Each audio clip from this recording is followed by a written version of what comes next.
Kami bertanya-tanya kenapa kok bisa sakit keras. Tadi malam kami sedang ngobrol sama anak kami. Ya. Ketika dijelaskan itu apa yang dijelaskan sampai anak bapak meninggal?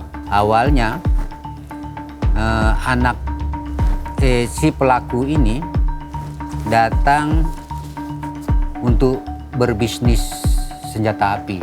Memang betul-betul pelatuknya itu memang dipencet dan berbunyi tak, tak, tak. Nah, terus kawannya ini sampai bilang, mohon maaf, anjing kau, sepertinya begitu anak saya datang langsung ditembak aja itu.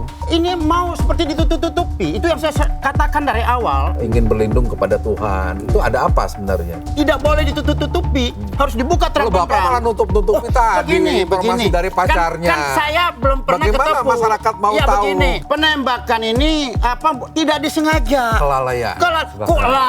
Logika lah, yang logika sehat lah. Masa mengambil senjata begini dan memasukkan ke dalam tas dan mengacungkan begini, ini kelalaian sih, ini nggak benar. Jujur deh Pak, Pak Hasannya akan maju lagi jadi Esko nggak setelah Pak LBN? Berbicara dengan kereta rel listrik yang sebelumnya anjlok di kawasan Kampung.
Good people, kasus polisi tembak polisi kembali terjadi.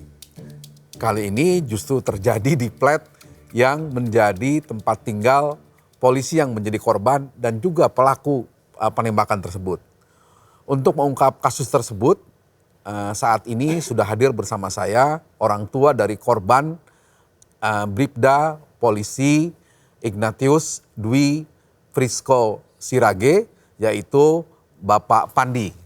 Apa kabar Pak? Puji Tuhan, kabar baik Pak. Terima kasih sudah hadir di studio kami.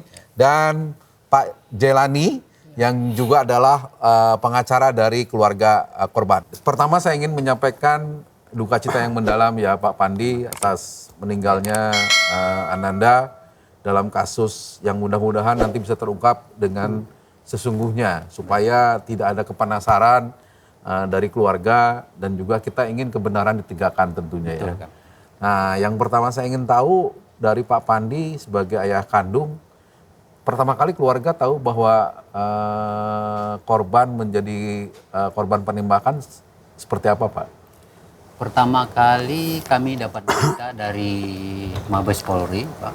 Ya. Setelah itu tidak lama kami dapat berita lagi dari Polres Melawi, ya, Polres Melawi. Dan tidak berselang lama kami mendapat berita lagi dari Polda Kalbar. Dan berita itu mengatakan bahwa anak kami ini sedang sakit keras. Nah, sedang sakit keras, sedang artinya sakit saat keras. itu belum diinformasikan meninggal? Belum Pak, belum.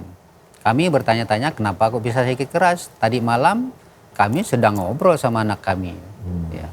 Menanyakan bahwa dia sehat dan tidak ada sakit apapun, gejala sakit apapun ya. Nah, berita mereka kalau bisa Bapak dan Ibu datang dan berangkat ke Jakarta sekarang sore ini. Terus dari Polda Kalbar, dari tim Densus 88, kami siap memfasilitasi Bapak dan Ibu, keberangkatan Bapak dan Ibu dari Nangapino, Kabupaten Melawi, ke Pontianak sampai ke Jakarta. Berapa jaraknya dari rumah Bapak sampai ke Pontianak? Jarak dari Kabupaten Melawi, dari Pontianak itu kurang lebih 9 jam, 9 jam lebih, Pak. Darat? Darat, ya, naik mobil. Nah, setelah kami mendengar berita itu, kami bersiap-siap berangkat dengan ibunya, naik mobil ya. Karena pada saat itu dari pihak Polda, kalau ada pesawat Sintang Pontianak, Bapak silakan naik pesawat Sintang Pontianak. Setelah kami kontak dari Sintang, rupanya pesawat dari Sintang itu jam 11 sudah berangkat. Sedangkan kami dapat berita ini jam setengah 12 siang. Oh, udah lewat lah. Udah lewat. Ya. Akhirnya kami naik mobil dan pada jam 12 kurang kami berangkat. Ya, sampai di Pontianak jam 8 dan kami tidak dapat Jam pesawat 8 lagi. malam. Ya, jam 8 malam. Tidak dapat pesawat lagi. Sampai Akhirnya di Pontianak, saya potong Pak. Kabar tentang Ananda masih sakit keras? masih sakit keras dan kami dengan saya dengan ibunya bertanya-tanya kepada kawan-kawan siapapun yang ada di rumah sakit pada saat itu kan. Tapi mereka mengatakan bahwa tidak bisa kami lihat Om, kata kawan-kawannya kan. Kami tidak diizinkan. Ya. Sampai keluarga kami yang ada di sini kami suruh datang ke rumah sakit Polri Kramat Jati. Terus begitu datang mereka mengatakan, petugasnya mengatakan bahwa tidak bisa dilihat selain orang tuanya. Nah, sepanjang perjalanan kami dari Nangapino, Melawi ya, sampai ke Pontianak, sampai ke Jakarta, kami belum mendapat kabar bahwa anak kami sudah meninggal. Kami selalu diwanti-wantikan dengan hal-hal yang terjadi seperti yang tidak terus kami harapkan. informasinya sakit apa anak Bapak?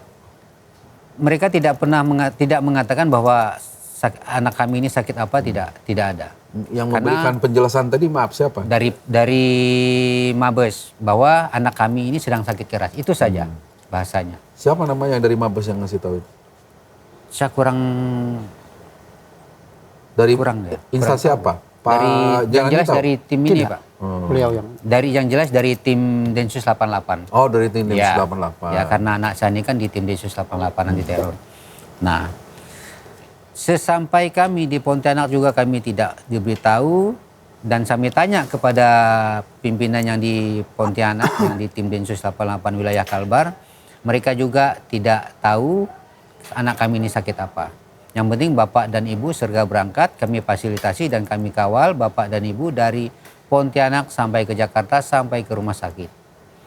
Nah, sepanjang perjalanan kami berpikir. Dari Pontianak sampai Jakarta, itu kapan Pak berangkatnya? Nah, pada saat itu karena jam 8 malam kedatangan kami di Pontianak, jadi pesawat tidak ada. Akhirnya besok pagi hari Senin, Pak.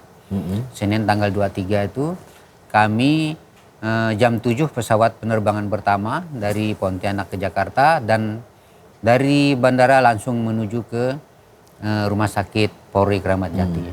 Ketika sampai Jakarta masih diinfokan almarhum itu sakit keras. Betul. Sampai di Jakarta dan sampai di rumah sakit Kramat Jati, saya dengan ibunya datang, itu pun belum diberitahu bahwa anak kami sudah meninggal. Kami dipanggil di sebuah ruangan untuk duduk dan istirahat di situ. Siapa yang manggil Bapak itu? Dari tim Densus 88. Masih tim Densus Ya. 88. Kami Mereka menyebutnya atasannya atau siapa? atasannya. Ya.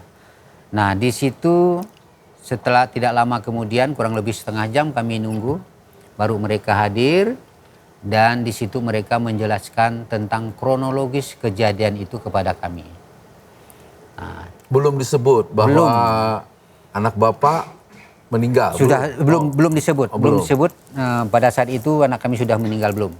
Setelah mereka menyelesaikan kronologis kejadian itu, baru mereka mengatakan bahwa anak kami ini meninggal. Di situ baru kami tahu bahwa kondisi anak kami sudah tidak ada.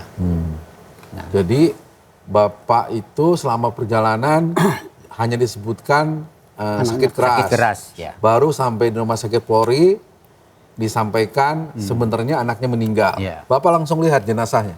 Setelah menjelaskan kronologis kejadian itu, barulah kami dipersilakan untuk melihat jenazah anak kami. Ya. Nah, di situ Terus maaf, Ya. ketika dijelaskan itu apa yang dijelaskan sampai anak Bapak meninggal oleh dari atasannya itu? Nah, pertama-tama dari tim penyidik Densus 88 menjelaskan kronologis itu kepada kami bahwa awalnya si pelaku ini datang untuk berbisnis senjata api kepada semua kawan-kawannya di plat itu. Nah, ternyata bisnis ini senjata api ini tidak, kawan-kawannya itu tidak ada yang mau membeli. Ya. Nah, dan pada saat itu juga mereka beli minuman, ya, bukan anak saya tidak tahu menahu sebenarnya sebelumnya, ya. Si pelaku ini disuruh beli minuman-minuman keras dan mereka minum di situ. Nah, setelah, Jadi maaf saya singkat ya. Ya. Jadi menurut penjelasan orang Densus yang nemuin Ya. Bapak di rumah sakit itu, Ya. awalnya pelaku itu mengajak anak Bapak ikut dalam bisnis senjata api atau ditawarkan Tidak. senjata. Tidak pernah ditawarkan bahwa dia disuruh beli senjata api, tidak pernah. Karena menurut kejadian itu pelaku ini berbisnis senjata api dan ditawarkan kepada teman-temannya yang ada di situ Untuk membeli. untuk membeli. Anak Bapak Anak termasuk saya ini yang diminta tidak membeli. Anak saya ini belum tahu apa-apa, Pak, karena lain plat. Platnya Jain kan. Nah, setelah itu menurut kronologis kejadiannya anak kami ini sebelum itu seniornya kawan-kawannya itu ada 2 di ruangan itu, ya. Di ruangan itu kemudian ada 2 kawannya ditunjukkan senpi itu ditodongkan di mereka 2 kawannya tadi. Maaf. Ya. Jadi kan tadi Bapak bilang beda flat. Iya, Jadi anak Bapak itu dipanggil sama pelaku. pelaku. Anak saya ini belum, Pak. Oh, belum. Dipanggil. Oh, belum. Ini saya ceritakan dari awal dulu ya kronologinya. Setelah dipanggil kawan-kawan yang tadi itu, yang satu mungkin dalam satu ruangan ya. Mungkin kamarnya ada, mungkin tidak jauh. Kalau anak saya kan agak jauh. Mungkin makanya dia tidak tahu, belum tahu.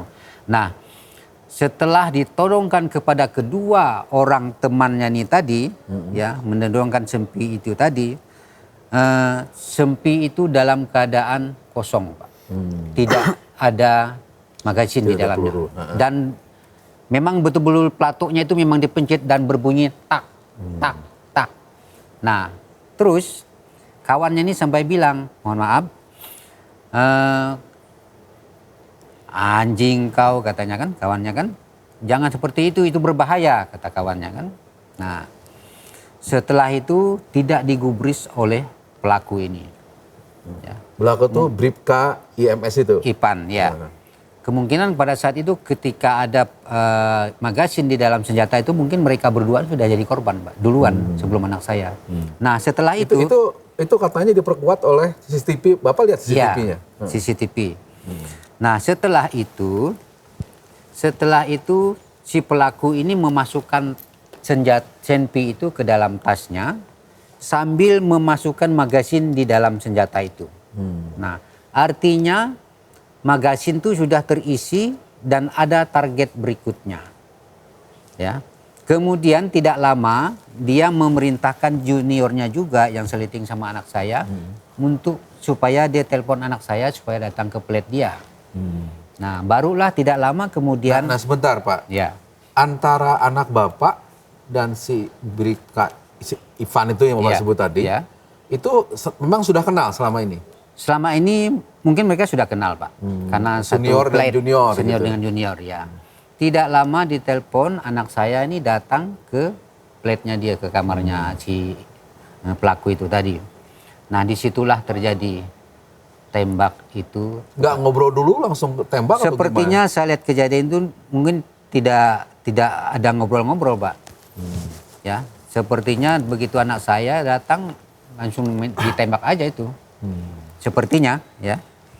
Nah disitulah kejadiannya dan kami keluarga pada saat gelar perkara kemarin ada rilis dari Ditkrimsus Sebentar ya. Pak, nanti jangan dulu. Nanti kita sambil ke diskusi Ya. juga dengan Ya. lawyer Bapaknya, dengan Pak Jelani. Ya. Saya ingin masih cerita yang tadi. Ya. Nah, setelah dijelaskan oleh orang Densus atasannya anak Bapak tadi, Iya.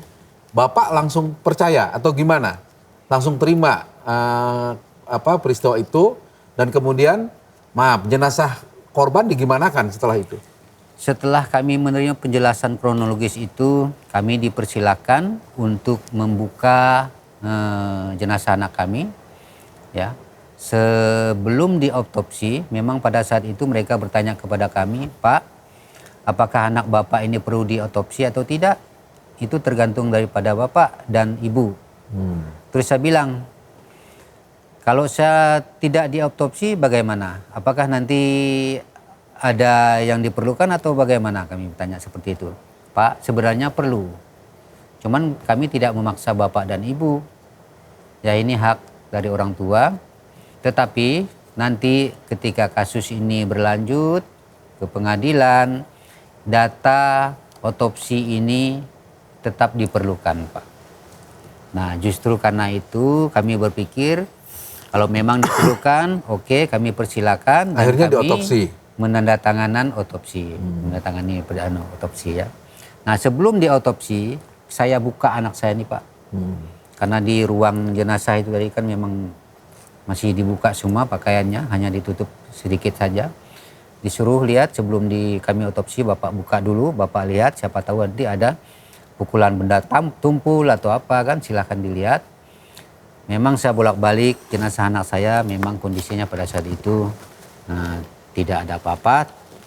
Yang membuat dia mati memang karena tembakan itu. Nah, tembakannya itu dari mana ke mana, Pak? Tembakan Ditembaknya itu dari Kiri. kiri ke belakang sini. tembus kiri belakang. kepala kiri bawah telinga, Pak. Kiri bawah telinga tembus ke Ke sini, ya. ke belakang. belakang, ya. Satu peluru aja? Satu peluru, sampai tembus dinding juga di TKP-nya. Berarti nembaknya jarak dekat itu ya? Betul, makanya saya yakin kalau saya anak tuh betul-betul memang ditodong karena kondisi melihat itu, melihat tembakan itu, Pak. Ya. Oke, jadi setelah itu diotopsi, kemudian jenazah dibawa Bapak ke Iya, kampung halaman. saya bawa ke kampung halaman dan hasil otopsi sampai sekarang juga kami belum tahu. Yang jelas surat penandatanganan hasil otopsi sudah kami terima dan saya berikan kepada kuasa hukum saya. Nanti mungkin hasil otopsi nanti bisa dijelaskan oleh mereka di persidangan lah. Oke, ini agak balik lagi ke belakang Pak ya. Ya. Sebelum kejadian penembakan itu, apakah ada komunikasi antara Bapak sebagai orang tua dengan anak Bapak, dengan korban? Sebelum kejadian itu jam 8 malam, kan malam minggu Pak ya. Malam minggu Kang, jam 8 malam kurang lebih ya. Anak saya itu datang karena mereka ada libur 3 hari, libur tim namanya. Ya, 3 hari. Jadi anak saya ini 2 hari perjalanan ke puncak, 1 malam nginap di Bogor, di puncak ya. Kemudian setelah itu sorenya pulang ke Asrama. Plet ya, Ke Plet. Pletnya. Nah, begitu sampai di Plet, anak saya nih nelpon lagi tengah makan, Pak, lapar Pak. Lagi habis makan, baru datang nih Pak, habis ganti baju. Ya, istirahat, saya bilang kan, karena capek. Besok mau piket atau apa, saya bilang. Setelah itu, setelah kami bertelepon pada situ jam 8 malam, jam 1 malam juga dia masih teleponan, WA sama pacarnya. Jam 1 malam itu. Nah, kejadian itu Apa dengan pacarnya itu yang disampaikan pacarnya ke Bapak apa? WA-an itu. WA yang disampaikan Ada info misalnya tentang dia dipanggil atasannya itu atau seniornya itu, Ya. atau selama ini cerita nggak ke Bapak atau ke pacarnya hubungan antara korban anak Bapak dengan si senior yang menembak itu? Yang jelas selama ini dia tidak pernah bercerita kepada kami sebagai orang tua kalau di tempat tugasnya itu dia mendapat intimidasi dari seniornya atau siapa ya di situ. Dia selalu menceritakan, saya happy Pak, saya senang dengan tugas saya selama ini. Dia selalu menceritakan itu kepada saya dan ibunya. Kalau ke pacarnya? Tetapi beda jauh dengan apa yang diceritakan dia kepada pacarnya. Nah, hasil chat pacarnya nanti sudah kami berikan kepada tim pengacara kami, Pak. Nanti beliaulah yang menjelaskannya, ya. Karena kuasa ini sudah kami berikan kepada mereka, nanti beliaulah yang berhak menjelaskan. Pak Jelani, boleh Siap, diceritakan apa sih chatnya antara korban dengan pacarnya itu?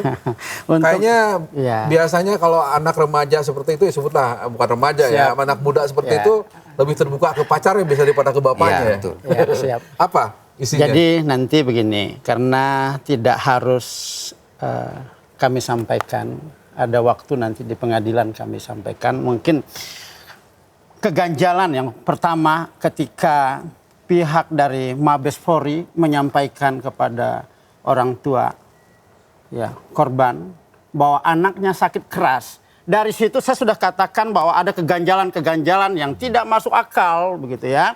Oleh sebab itu mana mungkin baru jam 8 kok telepon terus jam 1 siang apa waktu itu dikabarin bahwa anaknya sakit keras. Kalau sakit keras dirawat di mana? Apakah saya menduga bahwa ini mau seperti ditutup-tutupi? Itu yang saya katakan dari awal. Waktu saya diwawancara di Kompas pada hari Sabtu lalu begitu ya. Saya minta untuk keterbukaan ini. Ya di situ tidak masuk akal keganjalan yang memang yang disampaikan begitu ya.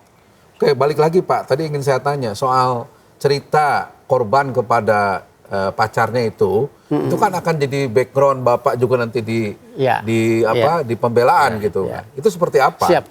Nanti saya sampaikan di pengadilan nanti begitu. Kenapa? Itu memang sangat ini sekali, nanti sangat pribadi. Ya, kita telusuri nantilah begitu kalau untuk itu. Mungkin yang lain bisa tanyakan dulu. Enggak, ini kan ada katanya beliau ini almarhum ini kepada pacarnya cerita bahwa ya abang berat, abang nanti yang ingin berlindung kepada Tuhan. Itu ada apa sebenarnya? Ya nanti saya sampaikan waktu di pengadilan. Mungkin belum saatnya di sini gitu. Yang lain boleh tanyakan dulu tentang mungkin bahwa senjata itu tiba-tiba meletus, ketidaksengajaan itu boleh ditanyakan. Gitu. Itu nanti saya gali lagi nanti yang itu. Silakan. Oke. Bapak berarti begitu korban dibawa ke kampung halaman, kemudian dimakamkan saat itu, lalu Bapak menyampaikan nggak kepada orang Densus yang mengantar atau kepada pejabat kepolisian yang hadir di pemakaman bahwa Bapak tidak terima dengan penjelasan seperti itu?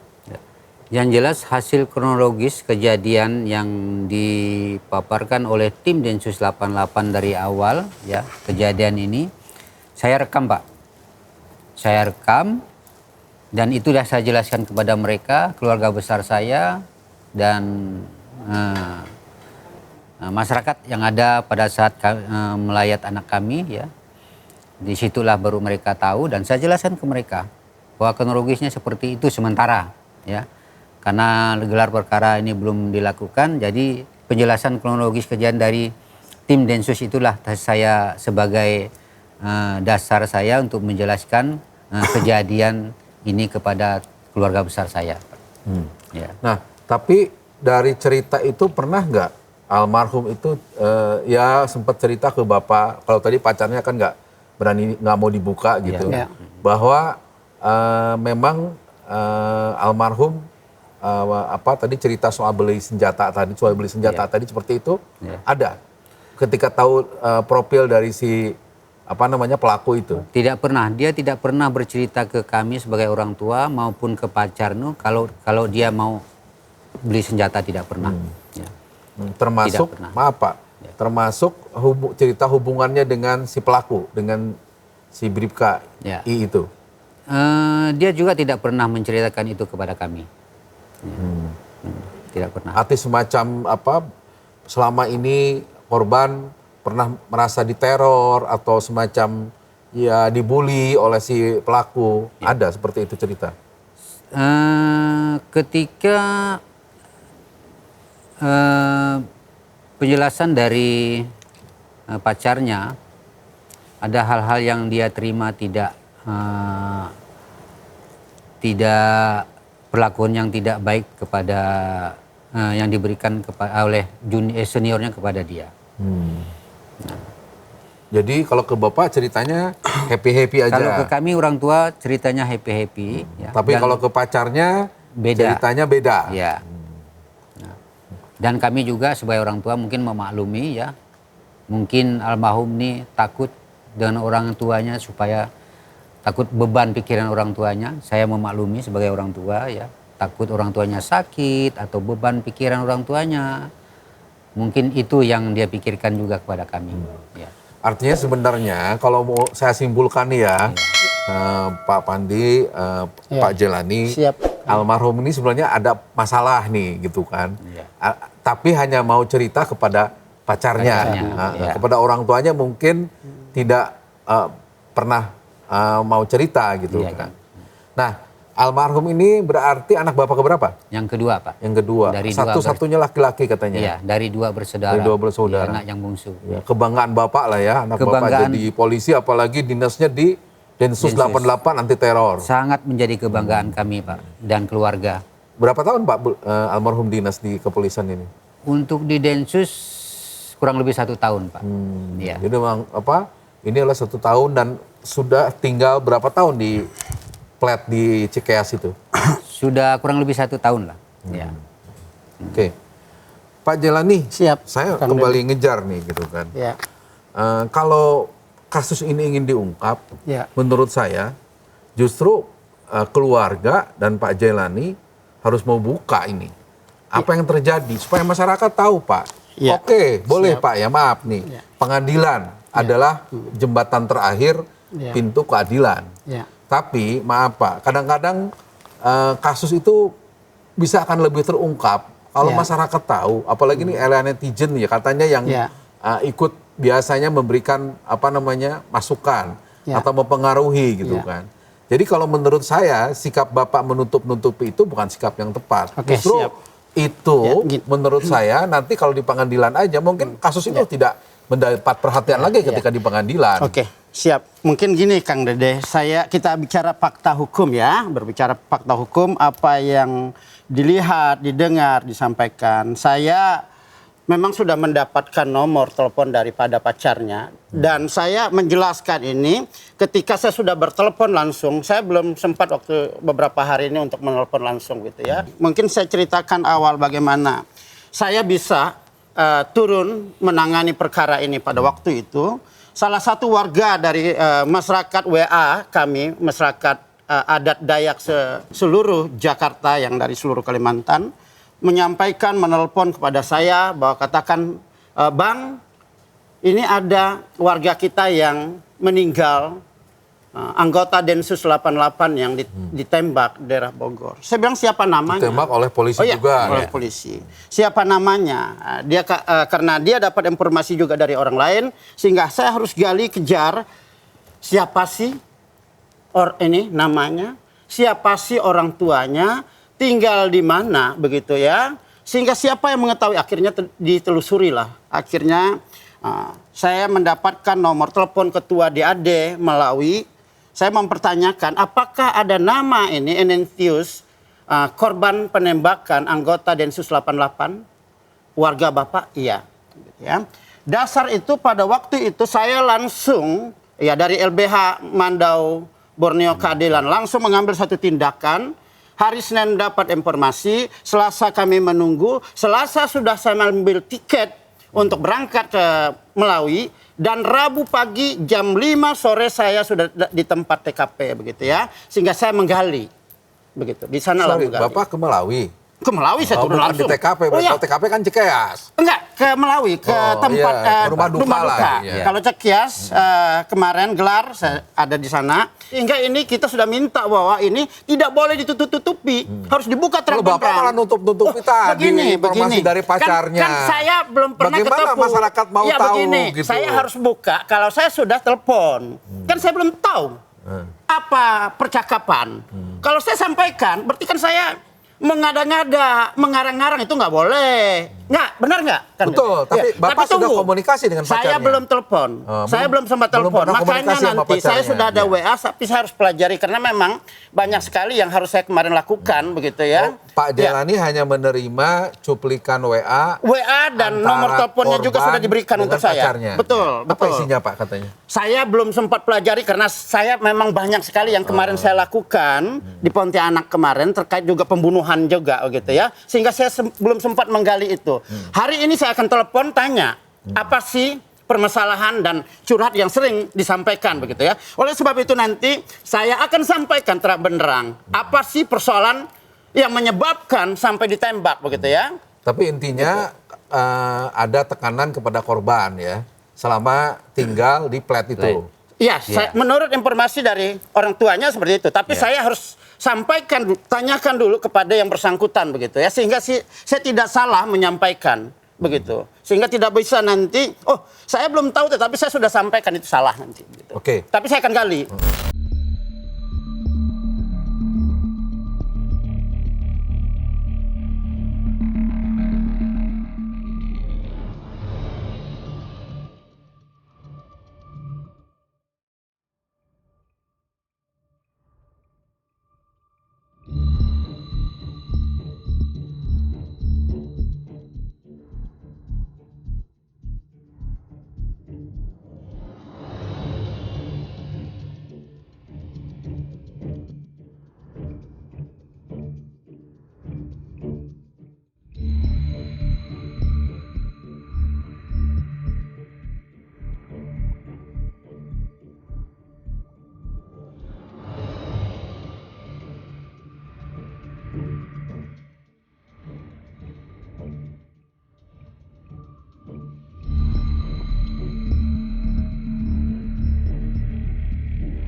Pak Jelani, Pak, kemarin saya dengar kan keluarga dan lawyernya sudah diajak untuk gelar perkara ya? Betul. Di Polres Bogor. Ya. Apa sih hasilnya? Begini, gelar perkara kemarin kami sudah tahu bagaimana kronologis kejadian begitu ya. Tetapi saya mau meluruskan sekali lagi karena setelah gelar perkara kemarin masih disampaikan dari pihak kepolisian bahwa ini penembakan ini tidak disengaja. Kelalaian. Logika lah yang logika sehat lah. Masa mengambil senjata begini dan memasukkan ke dalam tas dan mengacungkan begini, ini kelalaian sih. Ini nggak benar. Saya pikir harus diusut. Jangan ditutup-tutupi. Ya. Jadi Pak Jelani, tim lawyer dengan Pak Pandi juga tidak menerima keterangan soal kelalaian itu. Sangat tidak. Apalagi tadi kan ada keterangan dari Bapak sebelumnya bahwa ternyata senjata itu sudah pernah dicoba ke kedua temannya. Tanpa peluru. Tapi ketika dengan anak Bapak pakai peluru. Peluru itu diisi di tas. Itu berarti ada unsur kesengajaan. Iya dong, masa kelalaian sih. Ini kalau kemudian kelalaian ini, nggak berpikir sekali ya. Nggak bisa masuk siapa yang nggak berpikir? Ya, yang mengatakan bahwa ini kelalaian. Ini ada unsur kesengajaan. Dalam keadaan sadar loh. Bukannya katanya lagi mabuk-mabuk tuh si pelaku. Begini, kalau orang mabuk-mabuk itu, mabuk berat dengan mabuk ringan kan beda dong. Ya beda. Ketika di situ dia mabuk, kalau mabuk berat itu sudah berat dia nggak sadar. Dia nggak akan mungkin menghilangkan barang bukti. Contohnya ini juga mungkin ada hilang barang bukti. Temuan yang Bapak sepakati itu setelah menembak dia sempat mau lari. Kalau dia mabuk berat nggak lari. Dia lari, bukan mau lari, sudah lari. Kalau orang mabuk berat mungkin udah tidur. Ini lari berarti dia sadar dong. Nah, Pak Jelani, sebagai lawyer berarti Anda melihat bukan cuma ini kesengajaan. Ada unsur perencanaan nggak? Sudah pasti. Iya, sekarang untuk apa dia memanggil Inisius ke tempat itu? Untuk apa? Makanya ini harus diungkap juga. Begitu ya, nggak bisa dibiarkan. Memang sudah direncanakan memang. Sudah ada unsur perencanaan ya sudah saat pasti. itu. Dan saya pikir begini, penyampaian juga kemarin tiba-tiba itu yang saya dapat informasi tiba-tiba sempi itu meletus. Wah, meletus bagaimana? Kalau nggak dikokang, nggak mungkin meletus. Iya. Itu karena dikokang dan dibuat di belatoknya itu. Nah itu kemarin waktu gelar perkara, Pak Jelani atau Pak Pandi menyampaikan keberatan soal itu bahwa kelalaian itu kami tidak percaya ini ada unsur perencanaan. Disampaikan nggak kepada polisi? Kami sudah disampaikan begitu ya, tapi oleh sebab itu kami Nah, sebenarnya apa reaksi polisi ketika Bapak menyampaikan ya, kami? mereka menerima masukan begitu. Ya, menerima masukan. Mereka setelah akhir dari gelar perkara kan rilis ada di depan Pak ya. Nah setelah pengacara kami memberikan keterangan, penjelasan juga ya. Terakhir dari Ditkrim Polda Jabar itu baru dia menceritakan bahwa itu adalah sebuah kelalaian. Dan kami sudah selesai memberi penjelasan, terakhir baru dia memberikan itu. Makanya kami sudah tidak sempat lagi memberi bahwa kami tidak setuju dengan apa yang dikatakan bahwa itu ada sebuah kelalaian. Ya, karena kalau Bapak terima pernyataan kelalaian, ada dua yang akan hilang. Unsur perencanaan dan unsur kesengajaan. Betul. Nah, setelah itu Bapak dan tim lawyer kecewa pasti kan? Pasti kecewa. Nah, apa yang akan dilakukan setelah ini? Mengadu kemana? Atau menggugat kemana? Ya. Maka setelah kami mendengar, saya dan istri semalam-malaman sampai sekarang kami tidak bisa tidur Pak. Dengan penjelasan yang konyol seperti itu. Kemarin dari polisi itu di Bogor. Ya.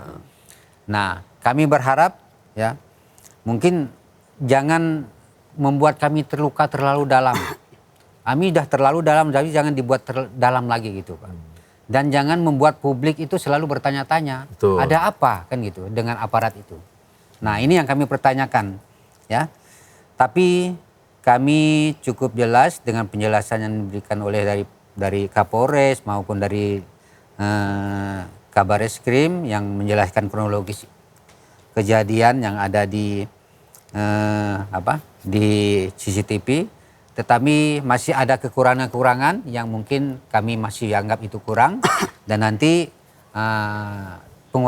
tim kuasa hukum kami dapat menjelaskan apa kekurangan-kekurangan sehingga nanti menjadi bahan mereka untuk proses pengadilan berikutnya. Katanya mau ngadu ke Bareskrim. Ya. Sudah? Mungkin.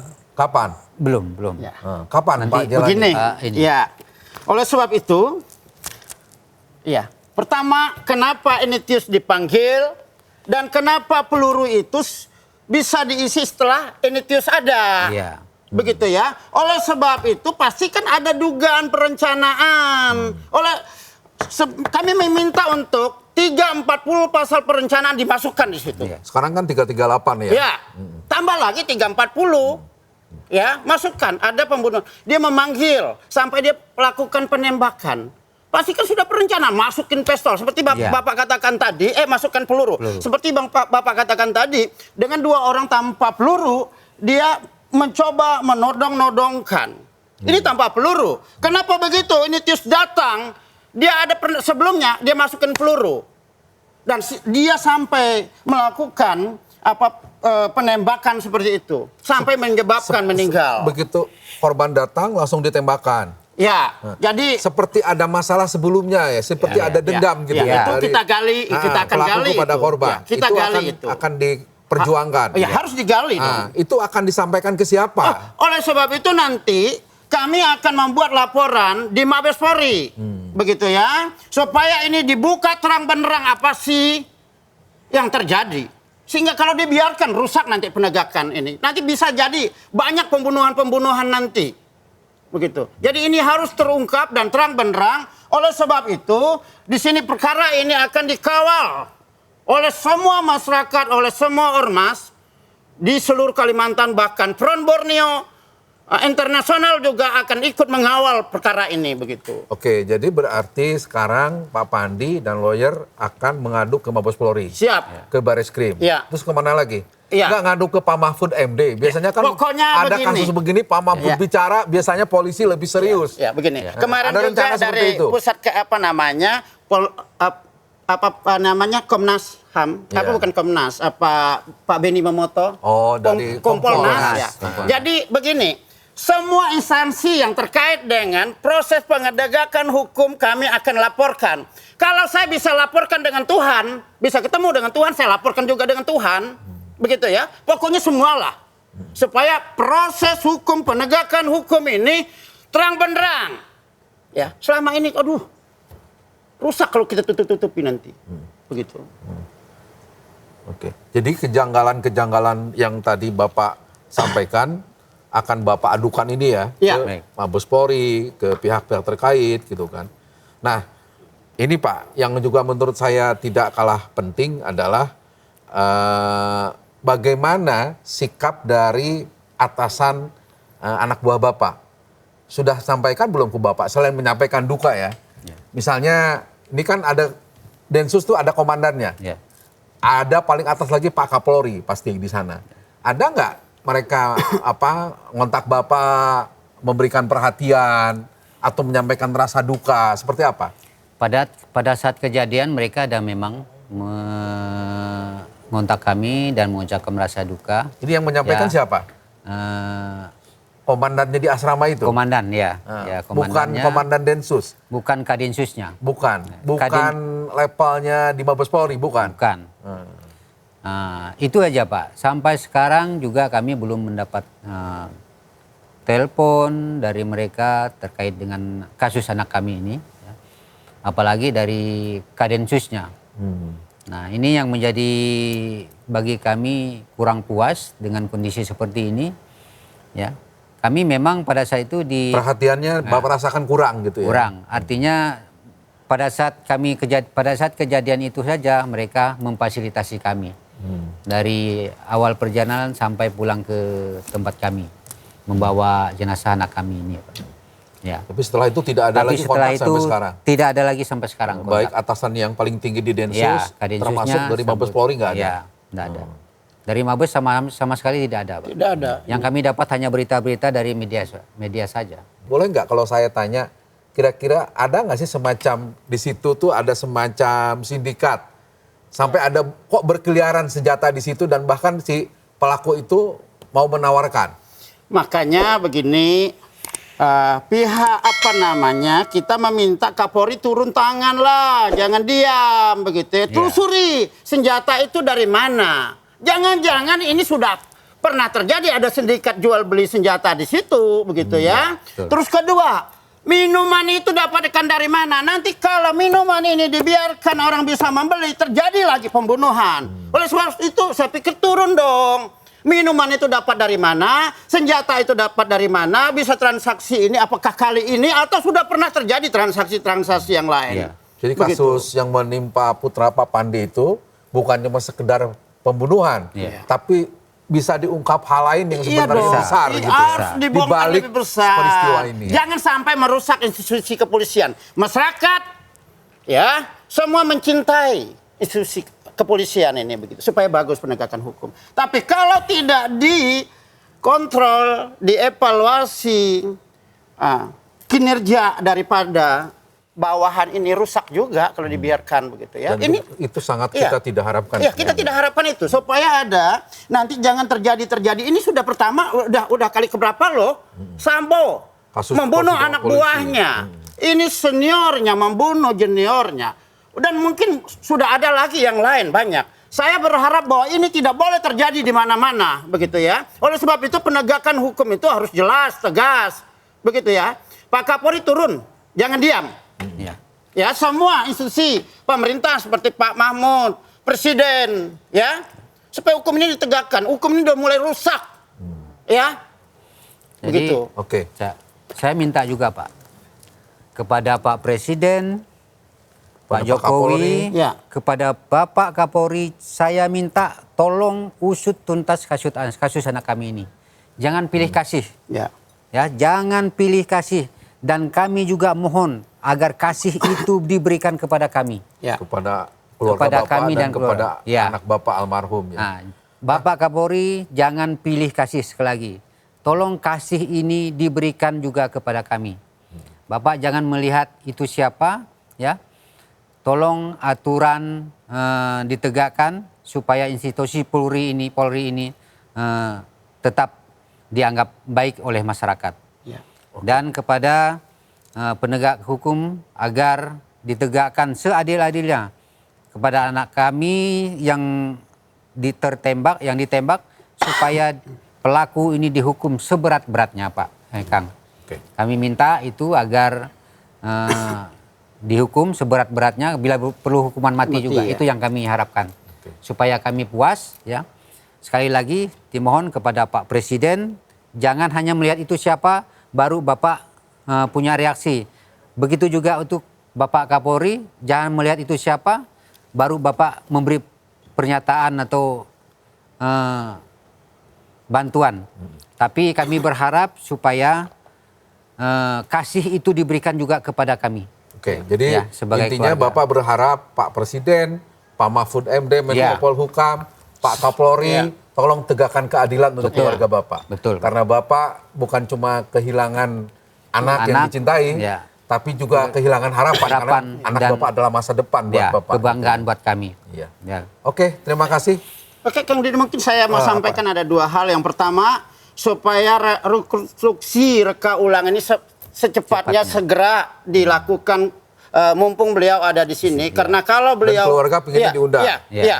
Dan kalau beliau harus bolak-balik waktu juga, pikiran juga, tenaga juga. Tolong ini supaya menjadi perhatian, gitu ya. Itu yang pertama. Yang kedua, bahwa kalau di Dayak ini menghilangkan nyawa orang, itu ada hukum adatnya.